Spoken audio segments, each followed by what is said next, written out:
Stonehenge levou aproximadamente 20 milhões de horas de trabalho humano para ser construído.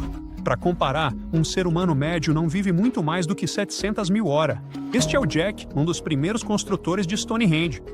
Vamos supor que Jack viveu até os 80 anos, o que é extremamente improvável, mas facilita para eu fazer as contas, valeu? Se Jack tivesse passado a vida inteira, do 0 aos 80 anos, trabalhando no projeto de Stonehenge, seriam necessárias aproximadamente 28 gerações e meia de pessoas fazendo a mesma coisa para concluir a obra. Isso é praticamente impossível. Para deixar a coisa mais plausível, vamos multiplicar esse número por 2. Afinal, o Jack não ia querer dedicar a vida inteira só a mover pedras. E ele nem viveu tanto assim. Assim, chegamos à conclusão de que seriam necessárias cerca de 57 gerações para construir Stonehenge. Não há espaço suficiente na tela para eu apresentar John, o tataravô do Jack, sabe? Você entendeu? Mental. Tudo começou há cerca de 5 mil anos, com um simples aterro circular de terra e um fosso. Avançando rapidamente para cerca de 26 mil a.C., os construtores substituíram aquela estrutura inicial por um arranjo complexo de postes de madeira e trouxeram cerca de 80 pedras azuis de dolerita do país de Gales, que foram rearranjadas pelo menos 3 vezes. Depois, alguns séculos depois, eles adicionaram aquelas enormes pedras de Sarsen, cada uma pesando cerca de 25 toneladas. Esses enormes blocos de arenito foram transportados por cerca de 30 quilômetros para criar um círculo externo contínuo, com 5 trilítonos formando uma ferradura no interior. Foi um processo de construção que durou 1000 anos e exigiu anos de trabalho árduo. Então, as pessoas deviam morar por perto, certo? Mas como elas teriam encontrado abrigo naquela época? Hoje em dia, temos casas para os trabalhadores no local da obra, pequenas acomodações que servem como moradia temporária. Mas estruturas assim definitivamente não existiam quando Stonehenge foi construído. Existia? Na verdade, existiam sim. E algumas escavações arqueológicas recentes perto de Stonehenge provam isso. Arqueólogos encontraram esta ecocasa da Idade da Pedra, o que é algo enorme, já que é um dos primeiros assentamentos da região. Esta casa mesolítica recém-descoberta data de cerca do ano 4300 a.C. Vamos dar uma olhada mais de perto nessa casa, certo? Agora, para as paredes, as pessoas daquela época usavam uma grande árvore caída, mais precisamente o tronco. Essas paredes de madeira eram reforçadas com sílex e eles ainda forravam o buraco deixado pela raiz da árvore com paralelepípedos. Para fazer o telhado, eles optaram por peles de animais, o que parece uma escolha bem inteligente. Elas deviam oferecer proteção contra o clima imprevisível das Ilhas Britânicas. Você deve se perguntar: o clima na Grã-Bretanha é imprevisível e sempre foi assim desde sempre. Então, como os construtores lidavam na maior parte do ano, especialmente no inverno? A resposta é simples. Havia uma lareira no local, o que não é surpreendente, mas o sistema que eles usavam era bastante engenhoso. Uma lareira dentro da casa teria representado um risco grande demais. Mas levar pedras quentes para a moradia era seguro. Quentes, elas não causavam incêndios. Então, usavam essas pedras da lareira como fonte de calor para se aquecerem à noite. E, para finalizar, eles ainda incorporaram várias pedras para decoração. Eles não chegaram a ter uma casa digna do Pinterest, mas com certeza isso deu um toque de elegância. E se você acha que essa descoberta se resume apenas às casas, pode repensar. Isso muda significativamente nossa compreensão de como as pessoas viviam naquela época. Essa descoberta coloca essas pessoas em um cenário pré-histórico importante, bem no início do período neolítico, levantando algumas questões interessantes sobre se esses povos antigos poderiam estar relacionados com aqueles que construíram Stonehenge, mas há uma grande preocupação. Especialistas temem que essa descoberta, junto a outros sítios arqueológicos, esteja em risco se as autoridades construírem um túnel para desviar a A303 do patrimônio mundial. A casa encontrada pelos cientistas não estava em perfeito estado e faltavam elementos cruciais para a vida. Alguns se deterioraram com o tempo.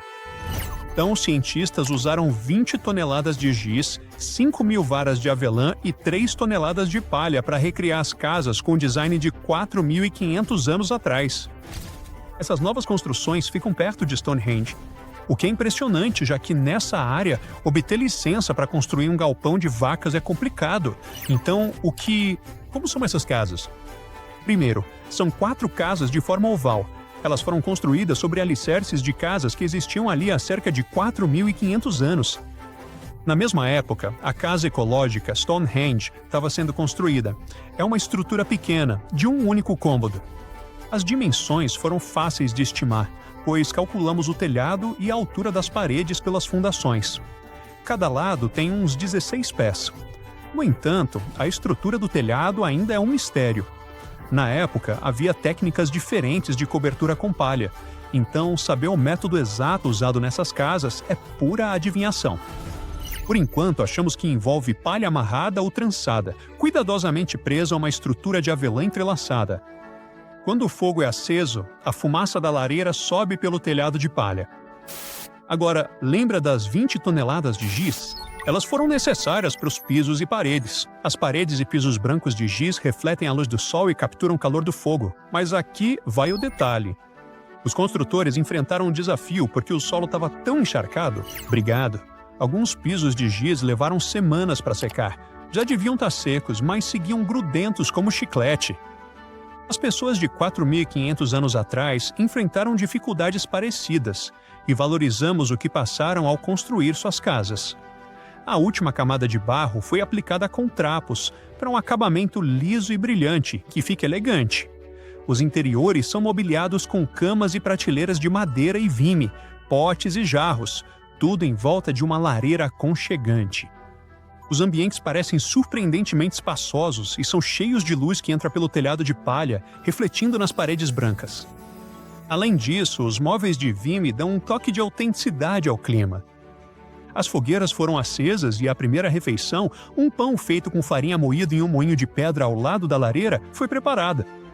Quem provou o pão ficou agradavelmente surpreso com o sabor, achando bem gostoso. Agora vem a parte chata. Quem reconstruiu as casas deu uma trapaceada. Embora os materiais usados fossem autênticos, as ferramentas não eram. Eles usaram betoneira para misturar o barro, carrinhos de mão para transportar madeira, e os troncos ao lado da lareira foram rachados com machados de aço em vez de machados de pedra. Mesmo assim, os construtores não são profissionais. São voluntários. Então acho que um pouco de trapaça é totalmente aceitável nesse caso. Há outros voluntários no local que adoram conversar sobre as atividades diárias dos construtores de Stonehenge, desde moer grãos com moinho manual até fazer corda de junco.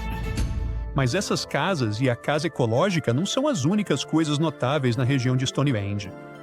Alguns anos atrás, arqueólogos descobriram um sítio funerário perto de Stonehenge que é mais antigo do que o próprio monumento. Esse túmulo neolítico com cerca de 5.600 a 5.700 anos provavelmente abriga os restos mortais de alguns dos primeiros habitantes da Grã-Bretanha. O local de sepultamento foi identificado por meio de imagens aéreas, que revelaram seu formato distinto sob as plantações. A planície de Salisbury é repleta de sítios antigos, incluindo Stonehenge, vários montes e monumento. A região permaneceu intocada ao longo dos séculos, o que provavelmente explica por que tantas estruturas antigas ainda estão preservadas. Essa descoberta também revela uma mudança significativa no estilo de vida humano daquela época, marcando a transição de uma existência nômade para a agricultura e a criação de animais, muito parecido com o conceito da própria casa ecológica. O túmulo longo em questão mede cerca de 26 metros de comprimento por 20 metros de largura, embora grande parte de sua estrutura acima do solo tenha sido perdida devido à agricultura ao longo dos anos. Se este sítio for semelhante a outros na região, ele contém os restos mortais de 30 a 50 pessoas, além de crânios de vaca que tinham grande importância para aquelas comunidades antigas. Recentemente, cientistas fizeram uma descoberta que pode resolver o mistério de Stonehenge. Eles encontraram algo escondido nas profundezas do DNA das rochas Sarsens de Stonehenge, as enormes rochas monolíticas. E isso pode revelar por que nossos ancestrais neolíticos projetaram e construíram essa coisa em primeiro lugar. Ao longo dos anos, os cientistas vêm tentando descobrir de onde vieram as enormes rochas Sarsen. Durante anos, eles acreditaram que elas vinham de uma pedreira a apenas 24,14 quilômetros de distância do local, conhecida como Marlborough Downs. Nesse local, eles encontraram minerais semelhantes aos que compõem as rochas Sarsen, mas descobriu-se que havia mais nessa história do que eles pensavam. A compreensão de como Stonehenge foi construído está sempre mudando. Os cientistas precisam realmente viajar no tempo para desvendar seus mistérios. De onde vieram as rochas? Como foram transportadas? Por que o local foi construído? O local de Stonehenge, situado na planície de Salisbury, na Inglaterra, é composto por 2 tipos principais de pedra. Há os sarsens super pesados e as pedras azuis, menores e mais leves. Os sarsens pesam cada um cerca de 25 toneladas. Isso equivale a 3 elefantes africanos empilhados juntos. A pedra de sarsen mais pesada, chamada de pedra do calcanhar, pesa 30 toneladas sozinha. Juntos, os sarsens formam o icônico Círculo do Anel Externo. Dentro desse círculo é onde você encontrará as pedras azuis. O nome pode ser um pouco enganoso, pois elas não são realmente azuis. Elas têm uma coloração azulada quando são quebradas recentemente, daí o nome.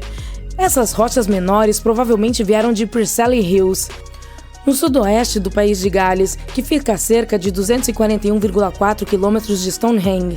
Elas são um pouco mais leves do que as sarsens, mas ainda assim bastante pesadas. A pedra do altar, que é classificada como pedra azul, é a pedra mais pesada, com cerca de 6 toneladas. Sua localização original ainda não é conhecida com certeza. Para descobrir a origem de uma rocha, os cientistas precisam primeiro estudar sua composição. Isso é como verificar o DNA da rocha. Em seguida, eles fazem uma referência cruzada da estrutura da rocha com os minerais do solo para ver se há correspondência. A maioria dos sarsens que vemos no sul da Inglaterra é, na verdade, feita de um tipo de arenito conhecido como silcrete. Pense no silcrete como areia que foi endurecida por processos de água subterrânea ao longo de milhões de anos. Esse processo ocorreu principalmente durante um período chamado Paleogeno, cerca de 65 a 23 milhões de anos atrás. Essas rochas de sarsen não se formaram em uma grande laje, mas em fragmentos, como se a natureza deixasse pequenos jardins de pedra por toda parte. Os cientistas argumentam que os sarsens se espalharam aleatoriamente, formando-se em bolsões isolados. Com o tempo, muitos foram enterrados sob camadas de argila e giz, o que ajudou a preservá-los. Quando os antigos construtores estavam à procura de materiais, esses sarsens devem ter parecido perfeitos para algo impressionante como Stonehenge. Na verdade, os sarsens foram usados em tudo, desde vilas romanas a igrejas medievais e até mesmo em coisas como meios-fios de estradas e muros de campos antigos. Pode-se dizer que essas rochas eram o material ideal para os construtores antigos e continuaram a ser populares até os tempos mais modernos. Esse fato fez com que os cientistas começassem a se perguntar se talvez nem todas as pedras de sarsen usadas para construir Stonehenge viessem do mesmo lugar. Eles identificaram sítios de sarsen em todo o Reino Unido, em lugares como Oxfordshire e Kent. Depois de centenas de anos estudando as pedras sarsen, os geólogos finalmente tinham o tipo certo de tecnologia para determinar a origem das pedras. Eu gostaria de poder lhe dizer que foi em algum local não revelado, muito distante do local. Mas, como se viu, os sarsens eram originários de Westwoods, a floresta próxima a Stonehenge. Um novo fator entrou em jogo quando escavações descobriram buracos de pedra vazios, mostrando que pelo menos 6 pilares de pedra azul foram removidos de um local em Preseli Hills chamado Walmain, na pré-história. Havia um círculo de pedras nesse local e acredita-se que algumas das rochas de Stonehenge foram recicladas desse círculo mais antigo. Se isso for verdade, pode ser que Stonehenge faça parte de uma paisagem muito maior de locais antigos. Se esse for o caso, então Stonehenge é apenas a cereja no topo de um projeto de escala muito maior. Pense nele como a peça central sagrada de toda uma paisagem de monumentos, montes, círculos de pedra e outras coisas. É por isso que os cientistas querem tanto descobrir de onde vieram as rochas. Isso pode levar à explicação de por que e como Stonehenge foi construído. Stonehenge não surgiu da noite para o dia. Ele foi construído em várias etapas ao longo de centenas de anos. É provável que não tenha sido uma visão única e unificada, mas mais como um grande projeto comunitário que evoluiu com o tempo. A cada geração, os construtores traziam suas próprias ideias, criando uma estrutura de pedra que duraria séculos. O primeiro estágio ocorreu por volta de 3100 a.C. Foi quando as pessoas cavaram uma vala circular e provavelmente colocaram algumas pedras azuis como uma espécie de anel inicial. Mais tarde, eles acrescentaram os sarsens e até mesmo cobriram alguns deles com pedras horizontais para formar os famosos arcos que você vê hoje, também conhecidos como os trilithons. Esses antigos construtores tinham alguns desafios em suas mãos. Como eles moveriam as rochas? Há uma antiga teoria conhecida como a Estrada de Gelo, que sugere que as rochas foram movidas por caminhos naturais e gelados que se formaram durante o inverno. Dessa forma, eles poderiam deslizar as rochas por todo o caminho até Stonehenge. Mas, se estamos falando de uma distância de mais de 160 quilômetros, isso não é muito realista. De qualquer forma, essa teoria foi desmentida porque naquela época era mais quente do que é hoje. Há também a teoria do rio, que sugere que as rochas foram flutuadas ao longo do rio desde a pedreira até o local. Mas se estamos falando de rochas Sarsen, elas são muito pesadas para flutuar. Portanto, essa teoria não existe mais. O que estamos dizendo é, ninguém sabe como as rochas foram movidas. Outro dado científico interessante veio de toda a pesquisa feita em Stonehenge. Um recente levantamento a laser das pedras revelou os diferentes métodos de trabalho com pedras usados e mostrou que algumas partes do monumento foram mais cuidadosamente acabadas do que outras. Em particular, o lado nordeste e as faces internas dos trilhões centrais foram finamente revestidos. Para sua informação, um trilithon é uma das formas mais famosas de Stonehenge. É quando dois monólitos enormes recebem um terceiro em cima deles, conectando os dois. Essa palavra sofisticada é apenas uma expressão grega que significa ter 3 pedras. Mas, de qualquer forma, a grande questão, e a razão pela qual Stonehenge é tão famoso, é por que ele foi construído em primeiro lugar. As teorias estão por toda parte, e algumas parecem ter saído diretamente de um programa de ficção científica. Aqui está um resumo rápido das ideias mais populares. É claro, a teoria do calendário solar. Essa teoria supõe que as pedras estão alinhadas com os movimentos do Sol, especialmente durante os solstícios de verão e inverno. Durante o solstício de verão, o Sol nasce à esquerda da pedra do calcanhar, que é a única pedra fora do círculo principal, iluminando todo o monumento. Alguns dizem que essa é a versão antiga de um calendário, marcando os dias mais longos e mais curtos do ano. Alguns arqueólogos acreditam que Stonehenge pode ter sido um antigo centro de cura. Pedaços de pedra azul foram encontrados lascados, possivelmente por pessoas que acreditavam que eles tinham poderes curativos. A teoria diz que as pessoas viajavam de todos os lugares para ir a Stonehenge, na esperança de uma cura para o que quer que as estivesse afligindo. Há algumas especulações de que Stonehenge era o lugar para se estar. Pense nele como um antigo ponto de encontro. Algumas evidências sugerem que comunidades de áreas distantes viajavam para Stonehenge para reuniões, festas e cerimônias. Estudos de ossos encontrados perto do local mostram que eles vinham de toda a Grã-Bretanha, tornando-o uma espécie de local de encontro pré-histórico. Estamos em 1898 e você está participando de escavações em Saqqara. Esse lugar não muito distante do Cairo está repleto de tumbas e pirâmides antigas. Você está no clima de Indiana Jones e espera encontrar algo realmente fenomenal e ficar famoso. Ouro, manuscritos, mapas do tesouro, múmias de faraós famosos. Espere, um pássaro de madeira? Você está realmente desapontado, pois mais parece um brinquedo comum. Um brinquedo antigo, mas ainda assim... Mal sabia você que, anos depois, alguém diria que seu pássaro era, na verdade, um antigo monoplano. O artefato, apelidado de Pássaro de Saqqara, é feito de madeira de figueira do faraó. O pássaro tem uma envergadura de apenas 18 centímetros e pesa cerca de 40 gramas. Um souvenir original perfeito do Egito, eu diria. Ele tem mais de 2.000 anos e parece bem simples, sem nenhum entalhe de penas ou outros ornamentos intrincados. No entanto, tem um bico e olhos, o que faz com que nosso achado se pareça com um falcão, o emblema da divindade Horus. Sua cauda é bastante incomum, pois é quadrada, estranhamente ereta e parece que a parte afundada dela era o lugar de uma peça que agora está faltando. Os seres humanos adoram resolver um bom mistério, por isso houve várias tentativas de explicar o uso do passarinho. A primeira, muito simples, é que se tratava de um objeto cerimonial. A segunda ideia é que se tratava de um brinquedo para uma criança de uma família abastada. Poderia ter sido uma espécie de bumerangue, que era um conceito popular no Egito Antigo. Depois, houve uma teoria de que o pássaro havia sido usado como um catavento. Mas essa teoria foi desmentida, pois a figura não tem nenhum furo ou marca, exceto o que foi feita no Museu do Cairo para fixar o artefato em exposição. Portanto, não havia como pendurá-la no passado. Quase um século depois que a ave foi encontrada, o egiptólogo Dr. Khalil Messerra propôs uma nova teoria de que poderia ter sido um modelo de um monoplano. Ele acreditava que a ave não tinha um plano de cauda horizontal.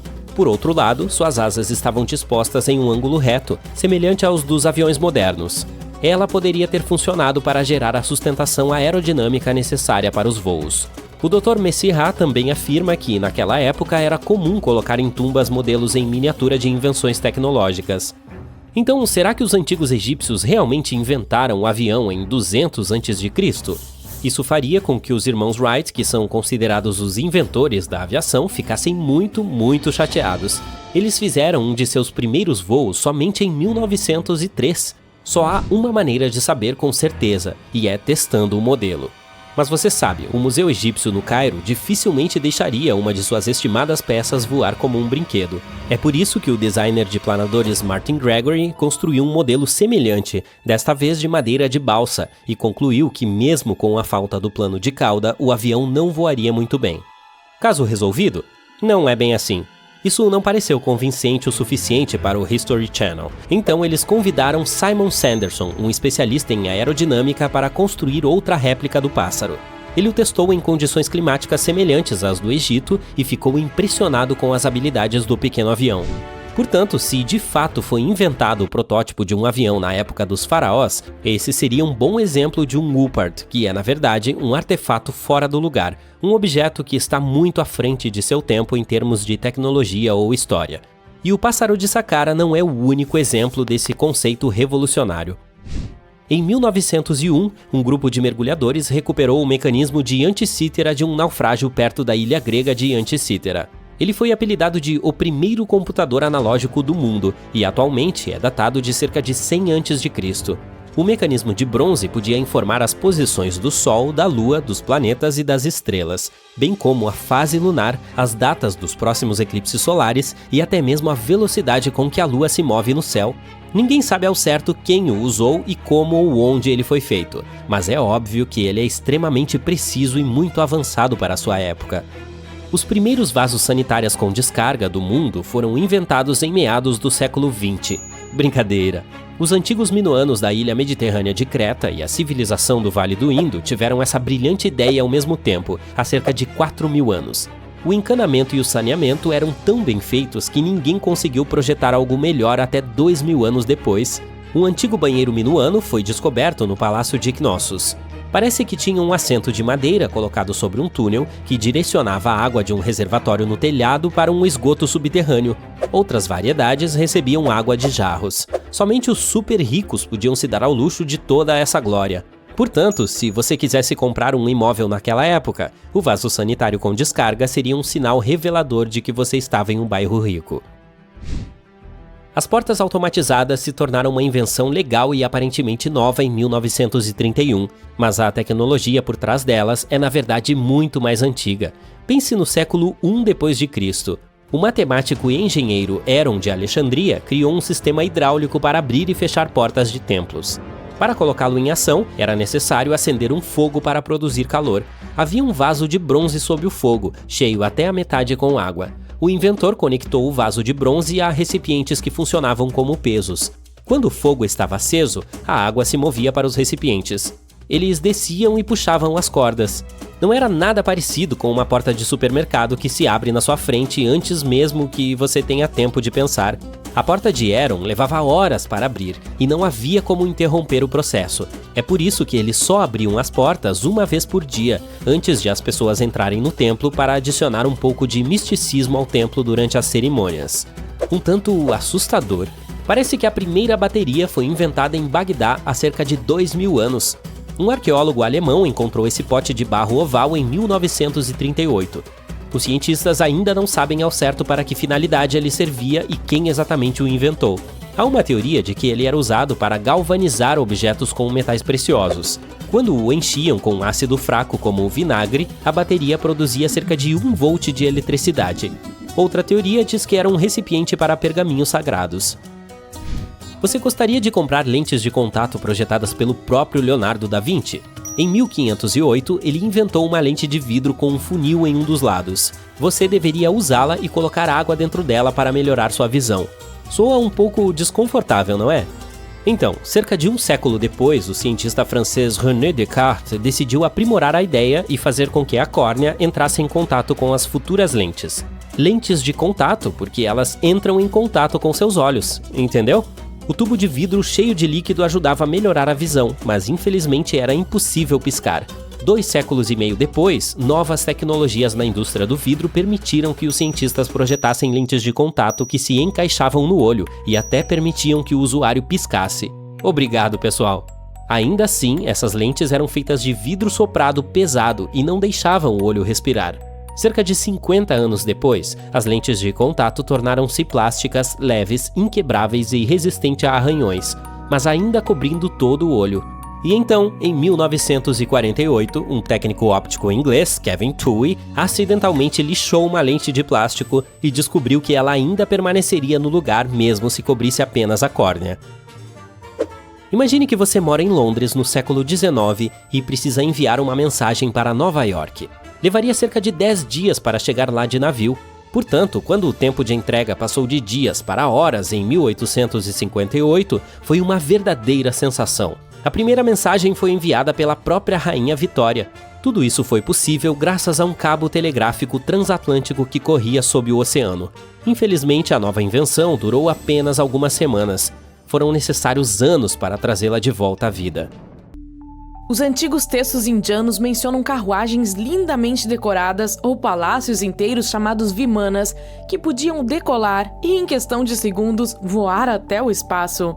Algumas pessoas acreditam que esses vimanas só existiram na mitologia indiana, mas também é possível que tenham se baseado em uma tecnologia real que se perdeu ao longo dos séculos. De acordo com os Vedas, que são os antigos textos religiosos indianos, havia um elefante vimana com vários motores e muitos outros tipos com nomes de animais e pássaros. Havia um para viagens locais, um para visitar diferentes países e um para viajar à Lua e a vários planetas. Todos podiam desenvolver uma grande velocidade.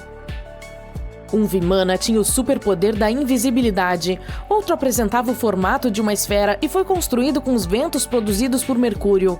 Dizia-se que esse Vimana gerava um raio enorme como o Sol e fazia barulho como o trovão de uma tempestade. Todos os Vimanas eram inquebráveis e perfeitos para atacar os inimigos. Para operar um Vimana, seria preciso saber muitas coisas, assim como os pilotos de avião de hoje, 32 segredos no total. Eles abrangem a estrutura da aeronave e os truques da decolagem e das manobras sem cair. Também se esperava que o piloto soubesse como ser visto e não visto, como se esconder, como ser rápido, como gerenciar contrações e expansões e muitos outros truques. Para esconder a máquina voadora dos inimigos, o piloto era instruído a se mover para a 8ª camada da atmosfera acima da Terra e usar o poder dos raios solares escuros. Essa instrução pode parecer um pouco estranha, mas havia outras, mais realistas, que ainda fazem sentido na aeronáutica moderna. Há seções de textos antigos sobre os Vimanas que se concentram em detalhes como rotas de voo, treinamento de pilotos, navegação, até mesmo roupas adequadas para pilotos e alimentos recomendados para voos longos. Havia ainda muitos detalhes técnicos sobre o uso de metais que absorviam o calor, os metais utilizados e os pontos de fusão. Os defensores da teoria de que os Vimanas eram mais do que apenas mitos têm certeza de que os antigos indianos dificilmente entrariam em todos esses detalhes apenas para contar uma bela história.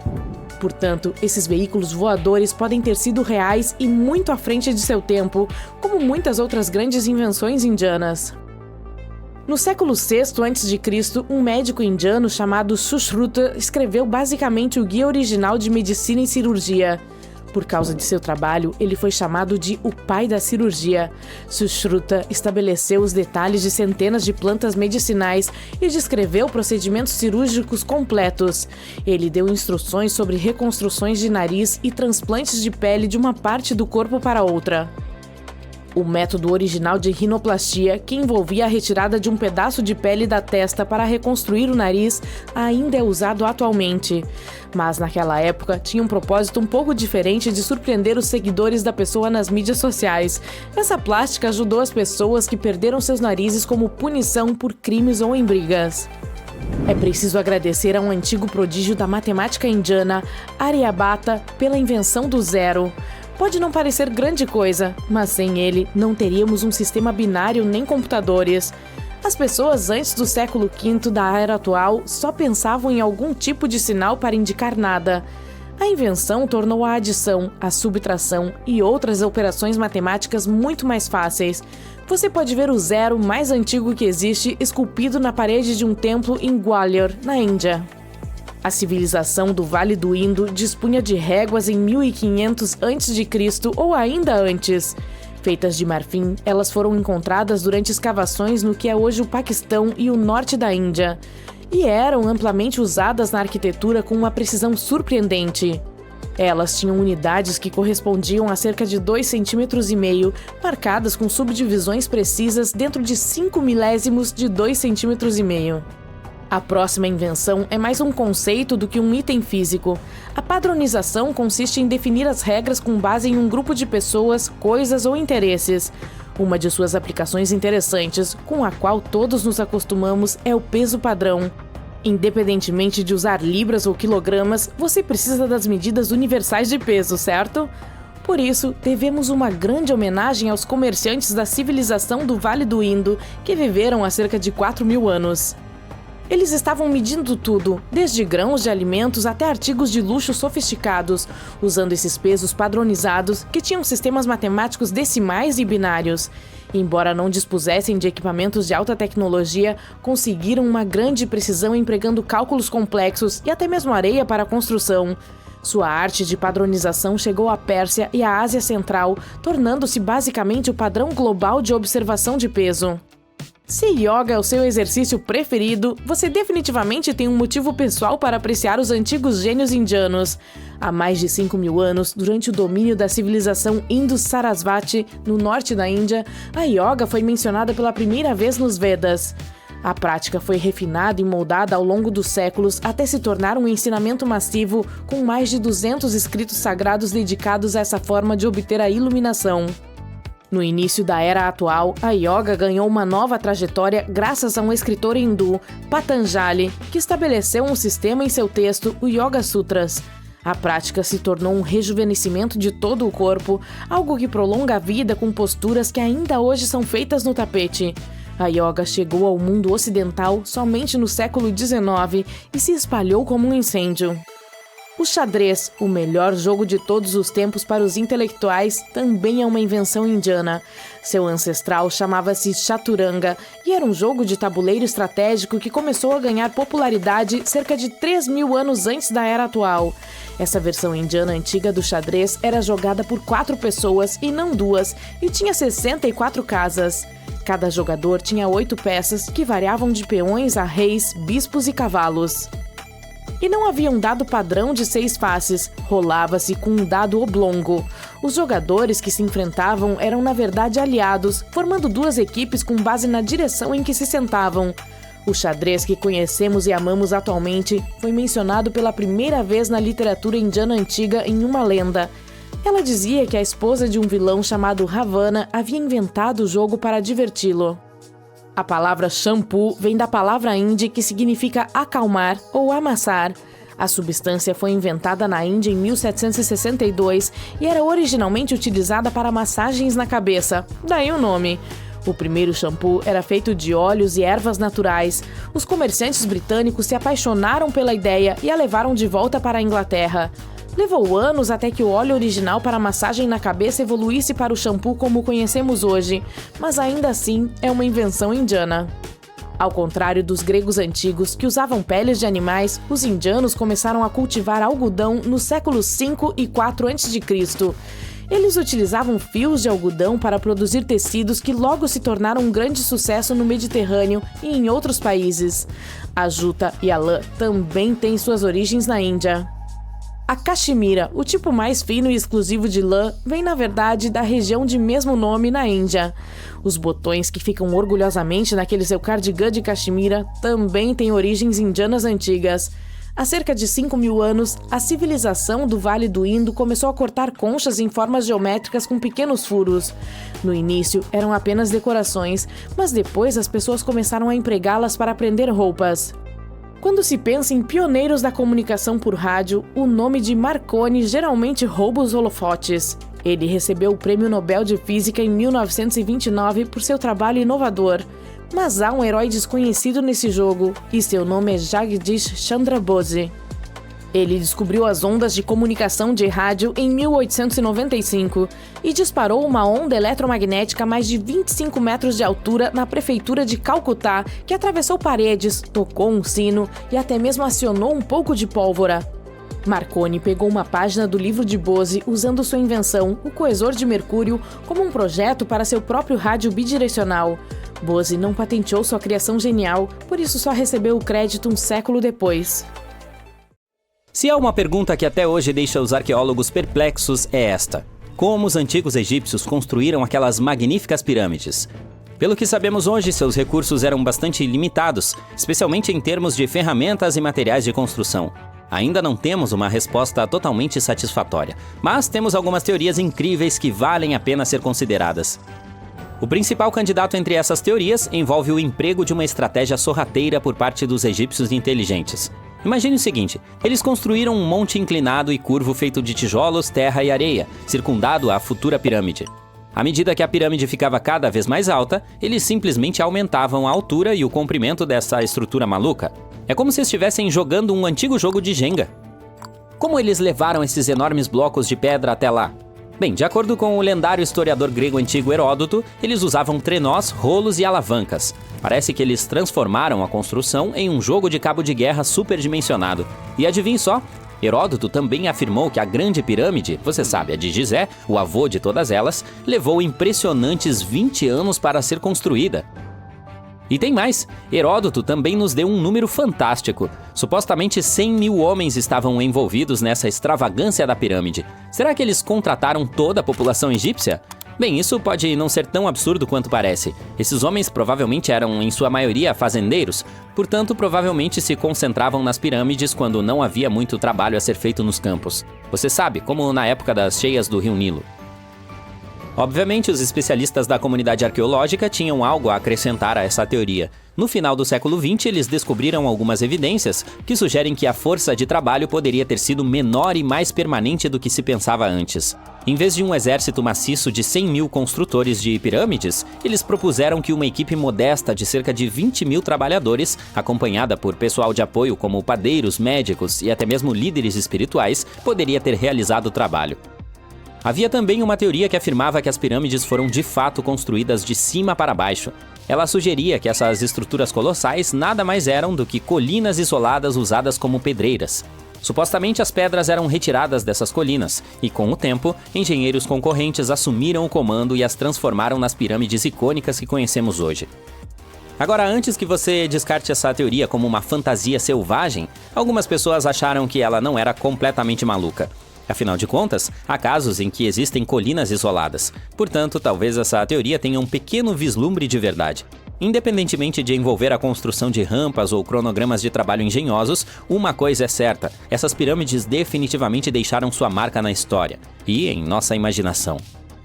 Por falar em mistérios egípcios antigos, há um obelisco gigantesco e inacabado no Egito Antigo, e os cientistas estão tentando descobrir como ele foi moldado. Agora, algumas pessoas sugerem que nossos diligentes ancestrais usavam martelos manuais para fazer o trabalho. No entanto, um especialista tem uma opinião diferente sobre o assunto. Ele argumenta que, se dermos uma olhada mais de perto no padrão deixado pela ferramenta de modelagem, percebemos algo peculiar. As paredes das trincheiras que cercam o obelisco apresentam um padrão limpo e homogêneo, o que é bastante improvável se elas tiverem sido marteladas por meras mãos mortais. De acordo com esse especialista, essas estrias horizontais geralmente são o resultado de uma ferramenta que faz pausas ao remover o material, deixando sua marca na superfície. Mas espere, tem mais. Imagine a ferramenta sendo balançada para frente e para trás contra as paredes da vala, removendo os resíduos para evitar que a vala se estreite. Bem, nesse caso, a ferramenta pode ter deixado algumas estrias horizontais estranhas no local onde foi pressionada contra a parede lateral.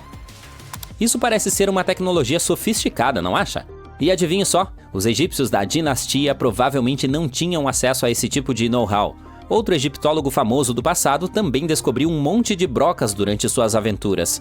Embora as brocas reais estejam faltando, sua coleção abriga esses restos peculiares de núcleos feitos de calcário, alabastro e até granito. No entanto, essas construções não são as únicas coisas incríveis que os antigos egípcios deixaram para trás. Acontece que os egípcios foram as mentes geniais por trás da criação do espelho de mão. Sim, aquele pequeno espelho que você usa todos os dias para se ver.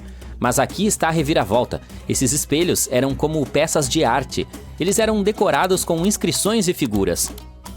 Mas isso não é tudo. Os egípcios tinham uma séria preocupação com sua aparência. Eles sabiam da importância da higiene pessoal e de uma aparência fabulosa. Assim, em sua busca por dentes brancos, eles inventaram as escovas e o creme dental. Os problemas dentários eram bastante comuns naquela época, e seus sorrisos não eram exatamente brancos. A odontologia não era o ponto forte deles, veja bem. Talvez suas mentes estivessem distraídas com toda aquela construção de pirâmides. Isso não significa que essas receitas antigas de pasta de dente não fossem incríveis. Uma mistura deliciosa incluía sal grosso, hortelã, pétalas de íris secas e pimenta. Alguns dentistas corajosos do século XXI experimentaram essa receita, e ela funcionou muito bem. As cinzas moídas também foram usadas em outra receita para criar uma pasta de limpeza de dentes. Como não havia hortelã, isso não ajudava muito no hálito. Foi então que os geniais egípcios criaram as primeiras pastilhas de menta para o hálito do mundo. Eles faziam pastilhas com especiarias aquecidas, como a canela, e as misturavam com mel. Agora vamos mudar o foco para a decoração da casa, no estilo egípcio. Eles certamente levaram a ornamentação para o próximo nível. Embora o conceito de decoração de móveis tenha começado na Mesopotâmia, os egípcios o elevaram a outro patamar. Eles fizeram de tudo, com cores diferentes de tinta e até desenvolveram várias gramaturas de papel. Ah, e não vamos nos esquecer dos lindos tapetes de área que todos nós temos em nossas casas hoje. Adivinhe quem teve essa ideia? Sim, os egípcios. Eles usaram a versátil planta papiro para fazer esses tapetes aconchegantes. E, por falar em tendências, os egípcios adoravam suas bugigangas. Eles tinham uma variedade de pequenas figuras em forma de gatos, cachorros e pessoas. Essas estátuas eram feitas de vários materiais, desde a simples lama seca ao sol até o ouro de alto brilho. Tudo dependia de quão rico você fosse. Os egípcios também se dedicavam à agricultura e sabiam que a água limpa era essencial para suas plantações e animais. É por isso que eles criaram algumas invenções e técnicas interessantes para garantir que suas terras fossem férteis e suas plantas ficassem felizes. Em primeiro lugar, eles tiveram a ideia genial de usar arados puxados por bois. Eles tinham dois tipos de arados, o pesado e o leve. O arado pesado se destacava, abrindo sulcos profundos no solo, enquanto o arado mais leve seguia atrás, afofando a terra. Mas eles não paravam por aí. Depois de arar, os egípcios quebravam os torrões de terra e semeavam as fileiras com sementes. Para que essas sementes fossem bem esmagadas nos sulcos, eles levavam o gado pelo campo, fechando efetivamente os sulcos. Mas todo esse trabalho árduo seria inútil se suas sementes fossem tão secas quanto o Saara. É aí que a irrigação entra em ação. Os egípcios eram tão bons nisso que outras culturas, como os gregos e os romanos, não puderam deixar de copiar suas técnicas. Agora vamos falar sobre a maravilhosa arquitetura do Egito Antigo. Essas pessoas não eram apenas agricultores habilidosos, eram também mestres da arquitetura. Eles construíram esses canais sofisticados para transportar água para as fazendas e vilarejos. E cara, eles sabiam como deixar esses canais bonitos. Imagine-se passeando por um canal repleto de estruturas ornamentadas. O faraó Ramsés, o Grande, foi um grande superador quando se tratava de construção. Uma de suas criações alucinantes foi a construção localizada em Abu Simbel. Esse edifício foi projetado de modo que 2 vezes por ano o sol brilhasse diretamente nele e iluminasse a estátua de Ramsés. E não vamos nos esquecer do arco com mísulas. Sem essa joia arquitetônica, estaríamos perdendo algumas estruturas impressionantes como a Grande Pirâmide. Os egípcios sabiam como fazer com que as coisas ficassem altas e orgulhosas, graças à sua engenharia e à sua habilidade de construção. Eles construíram grandes salões e santuários internos que fazem você ficar de queixo caído. E alguns desses templos funcionavam também como observatórios astronômicos. Em 30 de outubro de 1759, os habitantes do Oriente Médio foram acordados por um terremoto. Rachaduras apareceram nas paredes de suas casas. Telhados começaram a desmoronar. As pessoas correram para fora de suas casas e se reuniram em áreas abertas. Mas devido a fortes choques, continuaram perdendo o chão e caindo. Um mês depois, houve outro terremoto, ainda mais forte. Árvores quebraram, casas desmoronaram, rachaduras profundas apareceram no solo. O desastre durou 2 minutos. Oásis, estradas e cidades foram destruídos. Incrivelmente, os antigos edifícios de Baalbek resistiram aos terremotos. Alguns historiadores afirmam que esse lugar majestoso e misterioso foi construído durante o Império Romano. Porém, muitos pesquisadores discordam. Pouco importa. A verdade é que a cidade é um dos principais fenômenos arqueológicos da humanidade. O edifício mais incrível de Baalbek é o Templo de Júpiter. os habitantes do Império Romano acreditavam que Júpiter detinha poder sobre raios e trovões. O prédio parecia uma plataforma com 54 colunas. Um telhado enorme repousava sobre essas colunas. Hoje só é possível ver 6 delas, de 20 metros de altura. Cada uma se assemelha a um lápis e consiste em 3 seções. Os núcleos desses lápis foram feitos de chumbo. Isso tornou as colunas excepcionalmente fortes. Cada um desses pedaços de pedra pesava incríveis 80 toneladas, o equivalente a 35 SUVs. Olhe, este é o maior bloco da Grande Pirâmide de Gizé, mas em comparação com os de Baalbek, nem parece tão impressionante. A fundação sob o Templo de Júpiter foi preservada. Foi assim que os especialistas descobriram que ela consistia em cerca de 25 pedras monolíticas, pesando 450 toneladas cada. Isso significa que os blocos de Baalbek pesam quase 4 vezes mais do que os do Egito. Há outros 3 de calcário enormes na fundação, de 800 toneladas cada. Isso é mais do que o dobro do peso de um avião Boeing 747. Os construtores antigos devem ter tido dificuldade em esculpir esses gigantes blocos de pedra. E depois, também tiveram que levá-los para o canteiro de obras e levantá-los a uma altura significativa. Repetir essa logística provavelmente seria um pesadelo para os construtores atuais. Por isso, precisariam de equipamentos modernos. Mas os construtores de Baalbek não tinham caminhões, guindastes com serras circulares, nem eletricidade. Então, como conseguiram? Os cientistas têm uma teoria que inclui cordas, guinchos e sistemas de alavanca. Naturalmente, os engenheiros do passado construíram todos os aparelhos de madeira. A cerca de 910 metros das ruínas do complexo do templo, há uma pedreira. Os arqueólogos supõem que cortaram as pedras nesse local, já que é um bloco de calcário ali. Parecia ser muito grande mesmo para este lugar incrível. O monólito foi chamado de Pedra do Sul. Tinha 20 metros de comprimento e 4 de largura. Os antigos construtores não tiveram tempo de separá-lo completamente de sua pedra-mãe. Um grupo de cientistas da Áustria estimou que este pedaço de calcário pesava mais de 1.000 toneladas. Isso é como 3 Boeings ou 160 elefantes africanos. Havia outra surpresa esperando os arqueólogos perto da Pedra do Sul. Um segundo monólito de mais de 1.200 toneladas. Mas os antigos construtores não pararam por aí. Continuaram trabalhando. Em 2014, na mesma pedreira, arqueólogos alemães descobriram um bloco de 1.650 toneladas. Ninguém descobriu ainda porque as pessoas do passado precisavam de um pedaço de pedra que pesasse o mesmo que 125 ônibus escolares. Também não está claro como iriam mover esse gigante porque não terminaram o trabalho. De qualquer forma, esse terceiro monólito é o maior pedaço de pedra processado da história da humanidade. Existem mais perguntas do que respostas. Alguns pesquisadores acreditam que as pessoas do passado tinham equipamentos de alta tecnologia. Outros não pensam assim, mas estão ansiosos para entender como os construtores conseguiam mover essas pedras. Existe um grande número de edifícios e artefatos antigos no planeta. Muitos fazem os pesquisadores coçarem a cabeça. Perto da pirâmide de Djoser, no Egito, arqueólogos encontraram uma rede de túneis. Esse lugar se chama Serapeu. Contém 24 sarcófagos que pesam de 70 a 100 toneladas. As caixas gigantes são esculpidas em um único pedaço de granito e cobertas com tampas pesadas. Os sarcófagos são perfeitamente simétricos. Ao toque, suas paredes são lisas como vidro. Mesmo com o nível atual de tecnologia, isso é muito difícil de fazer. Mas os antigos egípcios conseguiram essa façanha. O cálice de Licurgo é um artefato inestimável e um exemplo de nanotecnologia antiga. É feito de um vidro que pode mudar de cor. Se você colocar uma fonte de luz na frente do copo, ele fica verde. Se a luz estiver atrás do cálice, ele fica vermelho. Nesse caso, a imagem do rei grego Licurgo fica roxa pálida. Os cientistas entenderam como essa mudança de tonalidade funciona apenas no final do século XX. Através de microscópios, viram nanopartículas de prata, ouro e cobre que foram adicionadas à matriz de vidro. Graças a isso, é possível observar uma mudança de cor chamada dicroísmo. Curiosamente, o ouro e a prata foram moídos até uma poeira fina. É quase impossível fazer isso por acidente. Muito provavelmente, os antigos especialistas sabiam com certeza o que estavam fazendo. A Bolívia tem um lugar curioso chamado Pumapunku. Parece que um gigante da antiguidade ficou brincando com um enorme conjunto de construção. E depois da brincadeira, ele esqueceu de colocar as peças de volta na caixa. Mas não existiram gigantes.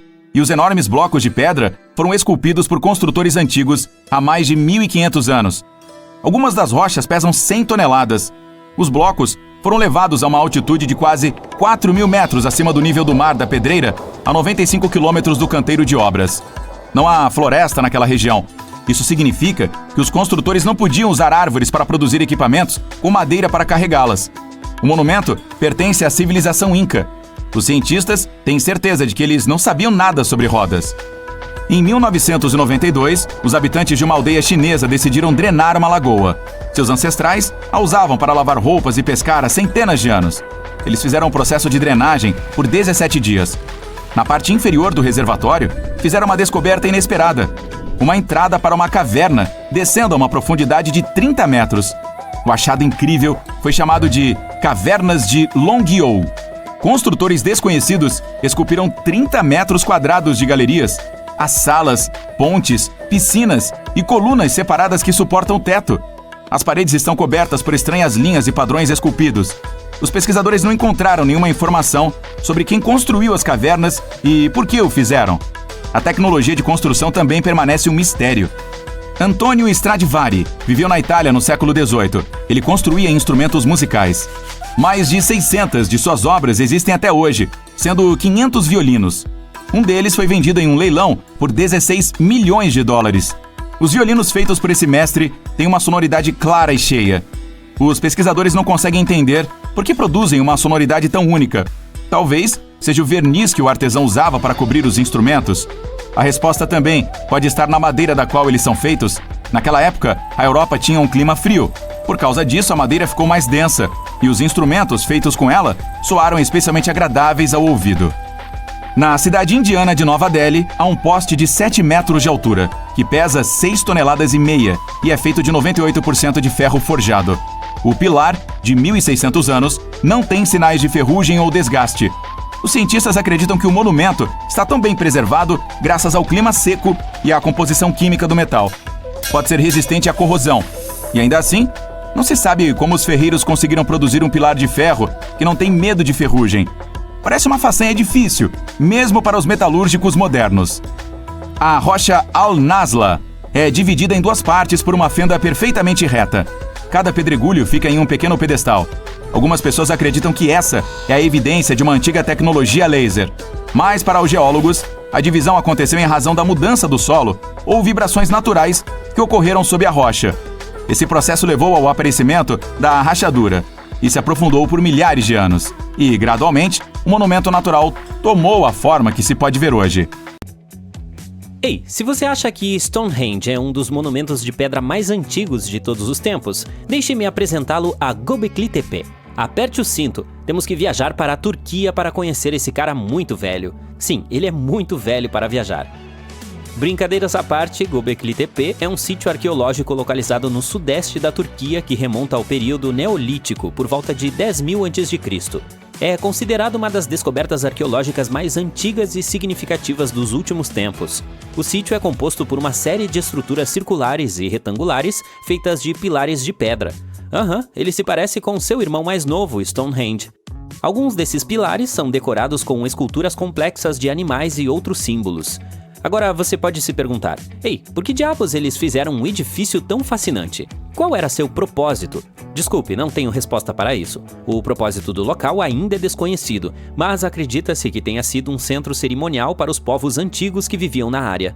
A descoberta de Göbekli Tepe desafiou crenças de longa data sobre o desenvolvimento da civilização humana, pois sugere que sociedades complexas podem ter surgido muito antes do que se pensava. Arrume suas coisas, nossa viagem está apenas começando. Próximo destino, Masada. É uma antiga fortaleza localizada em Israel, em um planalto com vista para o Mar Morto. Ei, olhe para essa vista! Espetacular, não é? Ela foi construída pelo rei Herodes o Grande no século I a.C. e foi construída de forma muito inteligente. Dentro da fortaleza havia várias instalações, como armazéns, quartéis, um palácio e um conjunto de cisternas com capacidade para armazenar aproximadamente 40.000 metros cúbicos de água da chuva. As pessoas que viviam no local acreditavam que o escoamento coletado de um único dia de chuva poderia fornecer sustento para mais de 1.000 pessoas por um período de 2 a 3 anos. O acesso à fortaleza era limitado a 3 caminhos íngremes e sinuosos que levavam a portões fortificados. Ainda assim, em um determinado momento, a fortaleza foi ocupada por pessoas que haviam fugido de Jerusalém depois que a cidade foi capturada pelos romanos. Eles resistiram aos invasores por vários meses, mas acabaram sendo derrotados. Mas essas pessoas não se renderam. Não posso dizer que houve um final feliz, mas a história de Masada se tornou um símbolo de resistência e bravura. Hoje, Masada é uma atração turística popular e um patrimônio mundial da Unesco. O próximo voo será curto. Vamos dar um pulo no Egito para ver o complexo do Templo de Karnak. Trata-se de um vasto complexo de templos egípcios antigos localizado na cidade de Luxor, no Egito. Foi construído durante um período de 2.000 anos e cobre uma área de mais de 0,8 km². O complexo é dedicado à adoração da divindade Amendoa-Rocha, Amun-Ra, que foi um dos centros religiosos mais importantes do Antigo Egito. O complexo de templos de Karnak é composto por vários templos, capelas e outros edifícios, incluindo o grande templo de Amon, o templo de Khonsu e o templo de Ptah. O grande templo de Amon é o maior e mais impressionante templo do complexo, com colunas enormes, estátuas e outras decorações. Uma das características mais famosas do complexo do templo de Karnak é a Avenida das Esfinges, uma longa avenida ladeada por estátuas de esfinges que vai da entrada do complexo até o grande templo de Amon. Outra característica notável é o Hypostyle Hall, que é um salão enorme com 134 colunas com mais de 21 metros de altura. O complexo do Templo de Karnak é uma atração turística popular e um patrimônio mundial da Unesco. É considerado um dos sítios arqueológicos mais importantes do Egito e oferece uma visão fascinante da religião e da cultura do Antigo Egito. Não podemos embarcar no próximo voo e deixar o Egito até vermos a Pirâmide de Djoser. A propósito, ela tem outro nome, também é conhecida como Pirâmide de Degraus. Esse antigo sítio egípcio está localizado em Saqqara. Foi construído no século 27 a.C. para o faraó Djoser por seu arquiteto Imhotep, que é considerado uma das figuras mais importantes da história egípcia. Os cientistas acreditam que essa pirâmide é a primeira estrutura monumental construída inteiramente de pedra e é um exemplo importante da arquitetura egípcia primitiva. Originalmente, a pirâmide tinha 61 metros de altura e era cercada por um complexo de edifícios e pátios. Ela foi construída em 6 camadas, cada uma menor do que a anterior, o que lhe confere uma aparência distinta de degraus. A pirâmide foi usada como local de sepultamento do faraó Djoser e era cercada por uma vasta necrópole que continha os túmulos de muitos outros oficiais importantes. A pirâmide de Djoser passou por várias reformas e acréscimos ao longo dos séculos, incluindo a adição de um revestimento de calcário que cobria a estrutura original em degraus. No entanto, grande parte da pirâmide foi destruída com o tempo, e atualmente apenas o núcleo central permanece. Apesar disso, ela continua sendo um importante sítio arqueológico e uma atração turística popular no Egito. Muito bem, estamos prontos para seguir em frente. Há mais uma descoberta bem recente que temos que ver hoje. A Torre de Jericó só foi descoberta durante escavações nas décadas de 1950 e 1960. Trata-se de uma antiga torre de pedra localizada na cidade de Jericó, na Cisjordânia. Assim como o Göbekli Tepe, acredita-se que essa seja uma das estruturas de pedra mais antigas do mundo, datando de aproximadamente 8.000 a.C. A torre tem mais de 8,5 metros de altura. É composta de 2 seções principais, uma torre interna e uma torre externa, que são conectadas por uma série de escadas. O propósito da Torre de Jericó não é totalmente claro, mas acredita-se que ela tenha servido como estrutura defensiva ou torre de vigia. Ela também pode ter tido um significado religioso, pois estava localizada perto de uma fonte sagrada. A Torre de Jericó é um importante sítio arqueológico e forneceu informações valiosas sobre o início da história da civilização humana. Ela está aberta aos visitantes e é um destino popular para turistas interessados em história antiga. Esse local antigo chamou a atenção até mesmo da Netflix, que fez um filme que se passa em Mohenjo-Daro. Esse local foi um importante centro da civilização do Vale do Indo, no atual Paquistão. Mohenjo-Daro foi uma das maiores cidades do mundo antigo, com uma população estimada em cerca de 40 mil habitantes em seu auge. Acredite, deve ter sido uma megalópole maluca naquela época. A cidade era notável por seu avançado planejamento urbano, com sofisticados sistemas de drenagem e saneamento, e por sua impressionante arquitetura, incluindo o grande banho e o celeiro. Mohenjo-Daro foi abandonada por volta de 1900 a.C. e suas ruínas só foram redescobertas na década de 1920. Hoje é um patrimônio mundial da Unesco e um importante sítio arqueológico para o estudo da antiga civilização do sul da Ásia. Estamos indo para um país minúsculo que tem uma história impressionante. Bem-vindo a Malta! Os templos de Gantia são um sítio neolítico localizado na ilha mediterrânea de Gozo. Eles são provavelmente uma das estruturas independentes mais antigas do mundo, datando de cerca de 3.600 a 3.200 a.C. Os templos consistem em duas estruturas megalíticas, cada uma com várias salas e altares.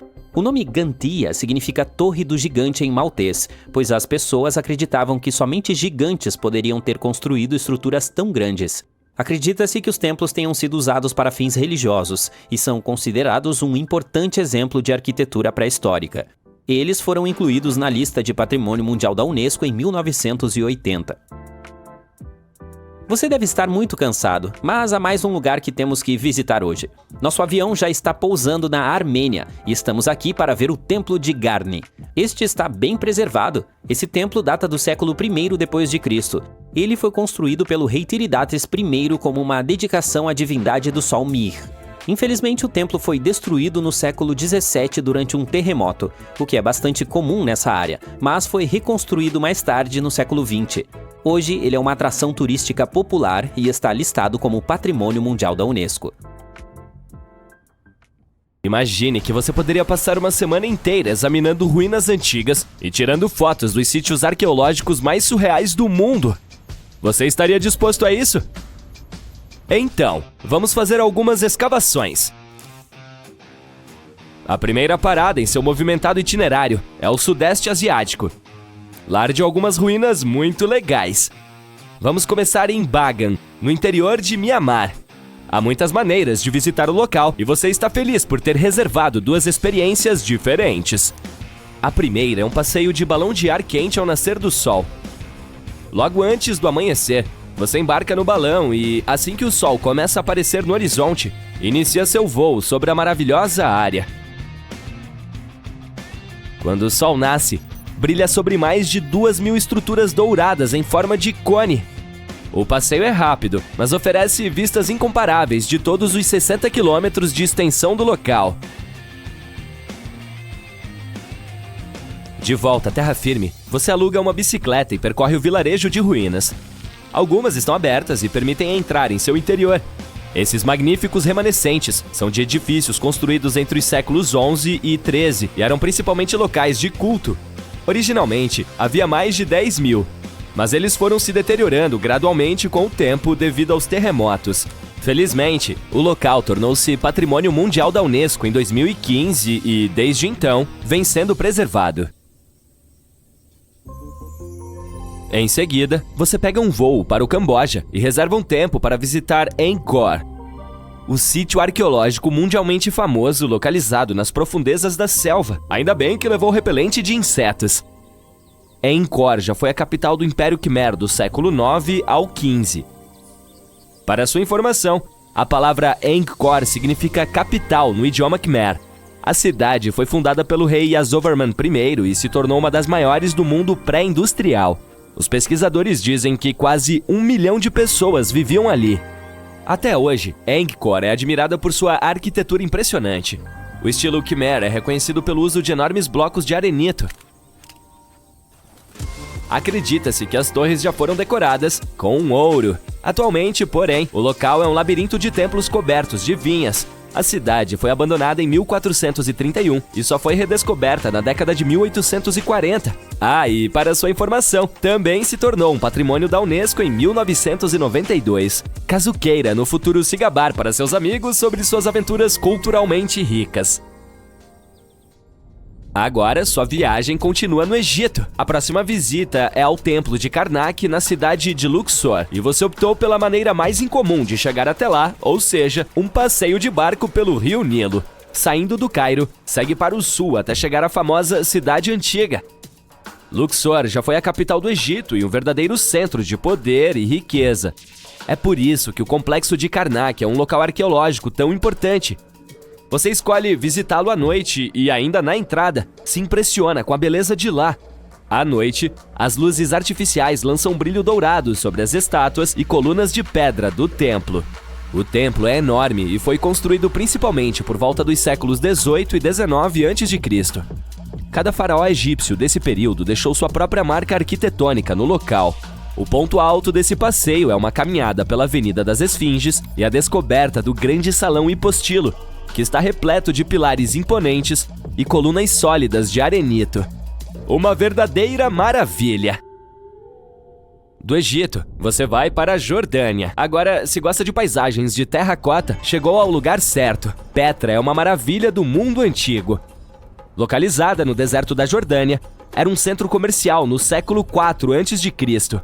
Os nabateus, uma tribo árabe beduína, viviam na chamada Cidade Rosa e prosperaram por muitos anos, tendo acumulado uma quantidade significativa de riqueza. A cidade era conhecida por seu inovador sistema de gerenciamento de água, que tornou a região habitável. E sim, você terá um vislumbre de suas ruínas durante o passeio. A estrutura esculpida na rocha, semelhante ao portão pela qual Petra é famosa, é chamada de Tesouro do Faraó. Ela fica na entrada principal e dizem que há um tesouro escondido embaixo dela. Não se esqueça de ficar bem baixo e tirar uma daquelas fotos clássicas para a mídia social. Depois de Petra, seu destino é o sul da Europa. Mais especificamente, para a ponta da bota italiana. Você tem uma viagem de um dia programada para visitar o que restou de Pompeia, cidade que pode ser alcançada de carro a partir de Nápoles. É o lar das ruínas assustadoras, porém bem preservadas, de um lugar que foi engolido pela lava. Quando o Monte Vesúvio entrou em erupção em 79 d.C., deixou Pompeia completamente enterrada sob milhões de toneladas de cinzas vulcânicas. A antiga cidade foi descoberta sob a rocha vulcânica no século XVI, mas a limpeza dos escombros foi feita pela primeira vez na década de 1870. Hoje, você poderá caminhar pelas ruas dessas antigas ruínas romanas e imaginar como era o local em seu apogeu. Pompeia era um centro vibrante e rico. Os resquícios de lá revelaram que muitas áreas ostentavam comércios impressionantes de alimentos, mercados e até mesmo casas com varandas, que eram um sinal de grande riqueza na época. E acredite ou não, até mesmo algumas obras de arte sobreviveram à erupção. Os arqueólogos encontraram afrescos e murais bem preservados com criaturas mitológicas. Tudo indica que membros da alta sociedade viviam lá. A cidade tinha até banhos termais e chuveiros feitos de materiais luxuosos. Enquanto ainda estiver na Europa, dê um pulo para visitar o icônico Stonehenge. É um passeio perfeito de um dia se você ficar em Londres, há apenas uma curta viagem de trem. Stonehenge fica na planície de Salisbury, em Wiltshire, e é uma das ruínas antigas mais conhecidas do mundo. Com mais de 5.000 anos, esses curiosos anéis de pedra são algumas das estruturas mais antigas do planeta. Criadas a partir de arenito, estão envolvidas em mistério. Quem a construiu e por quê ainda é amplamente desconhecido. Teorias populares afirmam que o local foi usado como um calendário solar gigante, erguido para ajudar as pessoas a manter o controle dos dias, semanas e meses. Isso é que é trabalho duro para criar um mero calendário, não é? E a última parte de sua viagem o levará a explorar as Américas. Na Guatemala, na América Central, você encontrará antigas ruínas maias. A cidade perdida de Tikal é composta por 3.000 edifícios, que são restos da capital do Império Maia. Você pode comparar sua importância com as de megalópolis como Londres ou Nova York atuais. A Acrópole Norte é o complexo de monumentos mais antigo de Tikal. Construída exclusivamente por mãos humanas em 350 a.C., serviu como lugar de descanso de reis e chefes. Antigamente, os templos em forma de pirâmide eram pintados de um belo vermelho. Os maias adoravam essa cor. Hoje, é claro, só é possível ver calcário. Você pode se perguntar o que fez com que uma cidade tão grande se transformasse em ruínas. Bem, os arqueólogos não têm nenhuma pista sobre a causa do declínio de Tikal. Até hoje, essa pergunta continua sem resposta. Foi uma seca? Doença? Talvez nunca saibamos. Está a fim de conhecer mais ruínas maias? Chichén Itzá é um sítio arqueológico com as pirâmides mais bem preservadas do mundo. Localizada no estado mexicano de Yucatán, essa cidade maia tem mais de 1.500 anos. Em seu auge, abrigava 35.000 pessoas. O lugar cobre cerca de 5 km² e tem muitas ruínas espalhadas. O destaque é El Castillo, um imenso templo de degraus que se ergue 25 metros acima do solo. Sua característica mais peculiar é que ele tem 91 degraus em cada um de seus 4 lados. Isso inclui a plataforma superior, o que totaliza 365 degraus, o mesmo que o número de dias do ano solar. Ufa! Que viagem intensa! Agora é hora de voltar para casa e absorver tudo. Até a próxima! Em 2011, cientistas do Chile encontraram um fóssil de aparência estranha na Antártica que parecia uma bola de futebol esmagada. Por quase 12 anos, a rocha ficou em uma prateleira no Museu Nacional de História Natural do Chile, sem nenhum rótulo específico. Ela foi chamada de A Coisa no museu, porque parecia ter saído de um filme de ficção científica. Quando os cientistas finalmente colocaram as mãos no estranho fóssil, descobriram que se tratava, na verdade, de um ovo gigante de casca mole de cerca de 66 milhões de anos atrás. Esse ovo tem mais de 28 centímetros de comprimento e 18 centímetros de largura. Um ovo de galinha comum tem apenas 6,35 centímetros de comprimento e um ovo de avestruz tem quase 15 centímetros para fins de comparação. Assim, a Coisa ganhou o título de maior ovo de casca mole já encontrado e o segundo maior ovo de qualquer animal que conhecemos. O único ovo maior já encontrado foi o do extinto pássaro-elefante de Madagascar, que tinha 1,5 vezes a altura de Michael Jordan. O pássaro, não o ovo. O ovo da Antártica também é especial porque é o primeiro ovo fóssil encontrado nessa parte do mundo.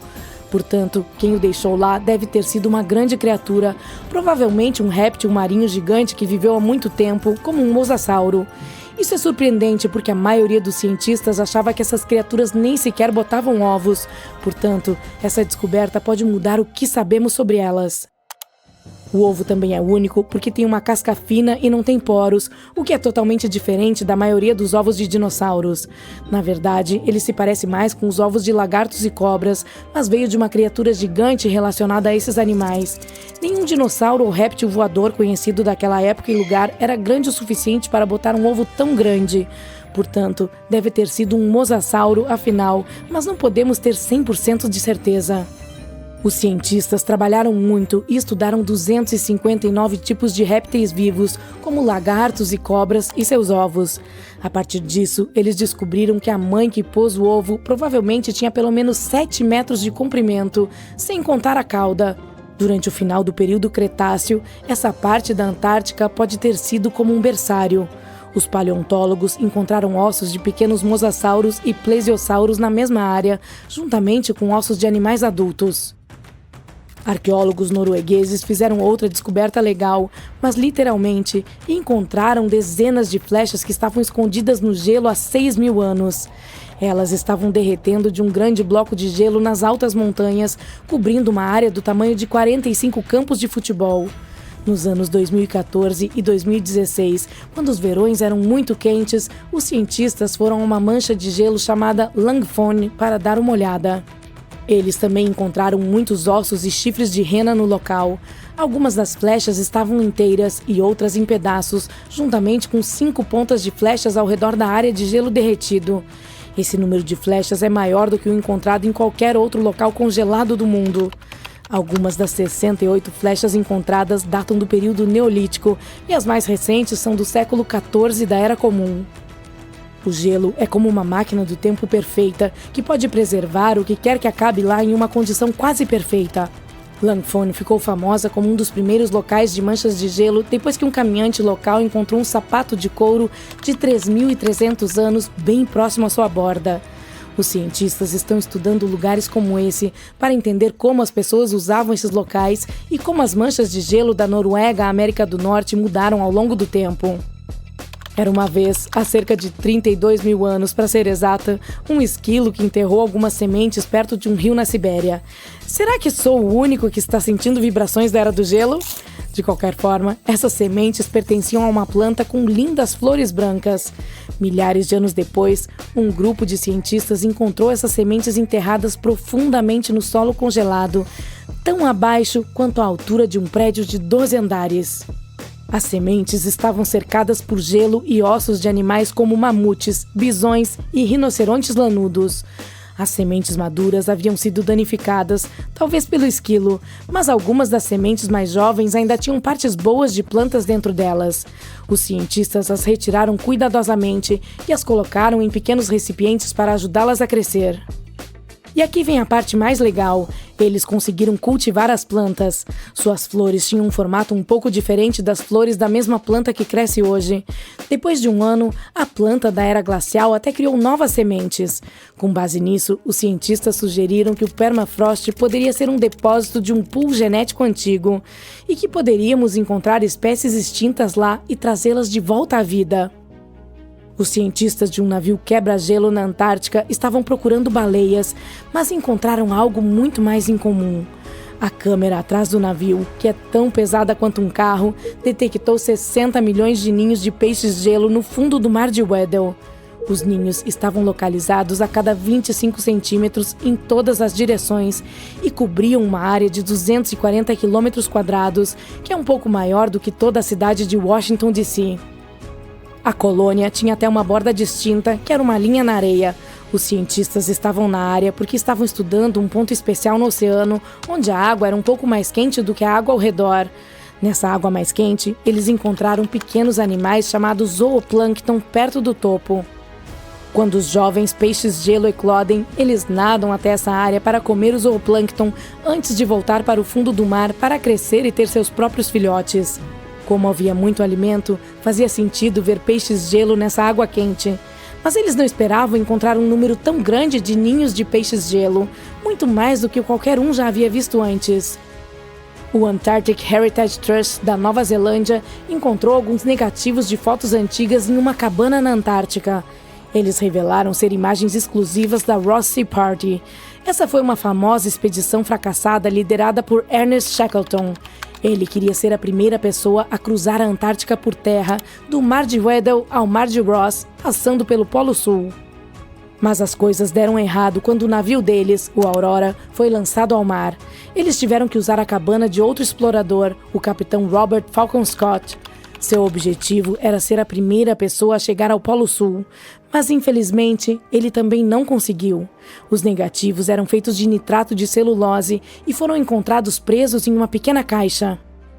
O fundo levou os negativos de volta para a Nova Zelândia, onde os separou cuidadosamente e descobriu 22 imagens ocultas. Muitas das fotos estavam danificadas, mas o fundo ainda conseguia reconhecer alguns lugares familiares ao redor de McMurdo Sound, uma área bem conhecida na Antártica. Ninguém sabe ao certo quem tirou as fotos. Em dezembro de 2021, alguns cientistas notaram uma estranha marca na plataforma de gelo Larsen, uma gigantesca camada de gelo na costa leste da Antártica. Eles pensaram que poderia ser um rio correndo sob o gelo, então perfuraram mais de 487 metros para verificar. Eles esperavam encontrar água, mas não esperavam ver que a água estava cheia de pequenas criaturas que se moviam rapidamente, chamadas anfípodes. Os cientistas também descobriram que a água do rio subterrâneo tinha camadas incomuns de correntes que se moviam em diferentes direções, o que eles ainda não entendem completamente. Outra coisa surpreendente aconteceu durante a pesquisa. No dia 20 de dezembro do mesmo ano, um vulcão entrou em erupção em Tonga e as ondas de pressão da erupção foram detectadas no rio gelado da Antártica. Isso mostra como tudo em nosso planeta está conectado, mesmo nos lugares mais distantes. Em 1850, o cientista francês Auguste Mariette foi ao Egito em busca de manuscritos, mas acidentalmente encontrou a cabeça de uma esfinge saindo das dunas. Ele limpou a areia e descobriu que a esfinge estava guiando a entrada de alguma construção subterrânea. Vários meses depois, ele finalmente entrou no Serapeum de Saqqara. Em seu interior, ele encontrou um enorme sarcófago de granito com restos de 74 touros. Os cientistas ainda estão impressionados com a tecnologia que os antigos egípcios usavam para transportar essas enormes caixas. O Serapeum foi construído por volta do ano 3000 antes da Era Comum. Era uma tumba subterrânea construída para homenagear os touros sagrados Apis do Antigo Egito. Tinha um longo corredor com quase 150 metros de comprimento, com salas de pedra gigantescas em ambos os lados.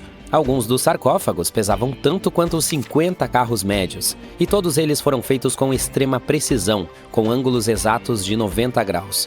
Esses sarcófagos eram lindamente decorados com hieróglifos e entalhes que contavam histórias sobre a vida e a importância dos touros apis. Agora restam 24 sarcófagos. No Antigo Egito, os touros apis eram animais muito especiais ligados à divindade Ptah. Eles acreditavam que os touros carregavam o espírito e a sabedoria de Ptah, ajudavam o faraó e protegiam os egípcios. Os sacerdotes procuravam marcas especiais nos touros jovens para encontrar os touros apis. Poderia ser um triângulo branco em sua testa, que simbolizava a luz divina, uma forma em suas costas, como uma asa de abutre, e uma forma de escaravelho sob sua língua, que representava o renascimento. Se o touro apresentasse esses sinais, eles acreditavam que ele havia sido escolhido por Ptah e o tratavam como realeza. Os touros escolhidos viviam em um templo especial em Mênfis, a cidade onde adoravam Ptah. Eles recebiam os melhores cuidados e ofertas dos visitantes que desejavam suas bênçãos. Quando um touro apis morria, era tratado com grande honra e mumificado. Quando Mariette entrou no Serapeum, notou vestígios de rolos no piso das galerias e encontrou 2 guinchos horizontais de madeira. Cada um tinha 8 alavancas. Mais tarde, outros exploradores viram trilhos duplos. As câmaras funerárias eram mais baixas do que o piso do corredor. Para colocar as caixas no lugar, os trabalhadores encheram as câmaras com areia para que os sarcófagos pudessem ser rolados em linha reta. Em seguida, eles removiam lentamente a areia para abaixar com cuidado as caixas em espaços perfeitamente cortados no leito rochoso.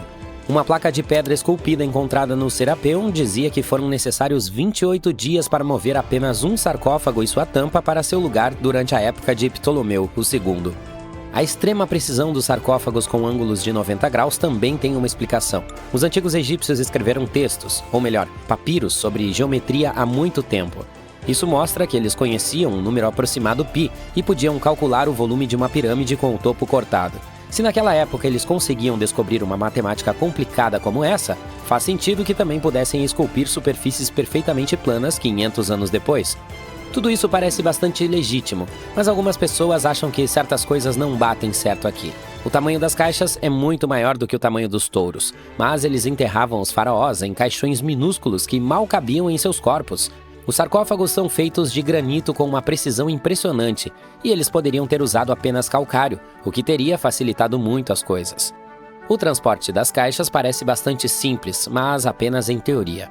Se uma pessoa pode puxar cerca de 400 quilos, então seriam necessárias pelo menos 250 pessoas para puxar apenas uma caixa.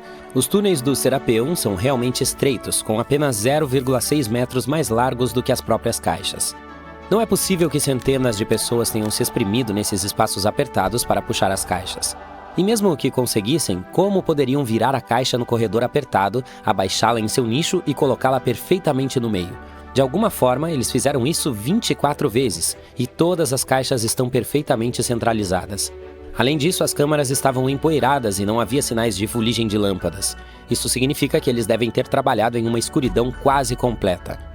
O uso real das caixas também pode ser diferente. Há muito tempo, antes mesmo de os faraós egípcios governarem, a população local já sabia como usar a fermentação. Ela ocorre quando organismos minúsculos chamados leveduras comem determinados ingredientes, como o amido, e o transformam em gás e etanol.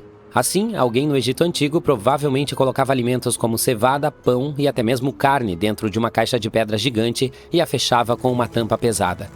Essas caixas de pedra, esculpidas em granito, foram feitas com tanta precisão que foram quase totalmente vedadas, de modo que nada poderia escapar delas. Quando a levedura dentro da caixa começou a funcionar, ela criou mais e mais gás CO2. Isso aumentava a pressão dentro da caixa. As caixas de granito eram incrivelmente fortes e podiam suportar mais pressão do que um pneu de carro pode suportar. Quando o granito era espremido sob essa pressão, seus cristais produziam uma pequena carga elétrica. Esse efeito foi possível porque o granito contém quartzo, um material que reage à pressão dessa forma. O processo também precisava de carne ou partes de animais, possivelmente para ajudar a levedura a crescer melhor. A carne contém algo chamado ácido oleico, que a levedura precisa para continuar crescendo e para sobreviver aos efeitos ruins do etanol que produz. Como a pressão dentro da caixa continuava a crescer, a combinação de gases e eletricidade fez com que essas caixas não fossem apenas geladeiras antigas, mas poderosos sistemas de energia. Com o passar do tempo, a pressão interna ficou tão forte que era possível abrir a tampa e o gás escapava com um estalo. Mas quando as pessoas redescobriram o Serapeum em 1850, encontraram desenhos antigos que mostravam pilhas de pedras empilhadas em cima de algumas das tampas das caixas. Portanto, há muito tempo, alguém provavelmente tentou tornar as tampas ainda mais pesadas, acrescentando peso extra para dificultar a pressão do gás que as empurrava para abrir. Esse peso extra também significava que os cristais de quartzo no granito poderiam continuar criando mais eletricidade sob toda essa pressão. Se alguém abrisse uma dessas caixas de pedra milhares de anos depois, encontraria apenas ossos de touros que foram colocados na caixa. E foi exatamente isso que Mariette descobriu na década de 1850. Eles abriram o Serapeum para visitantes logo após as primeiras escavações, na segunda metade do século XIX. O príncipe de Gales chegou a almoçar com seus convidados em um dos sarcófagos.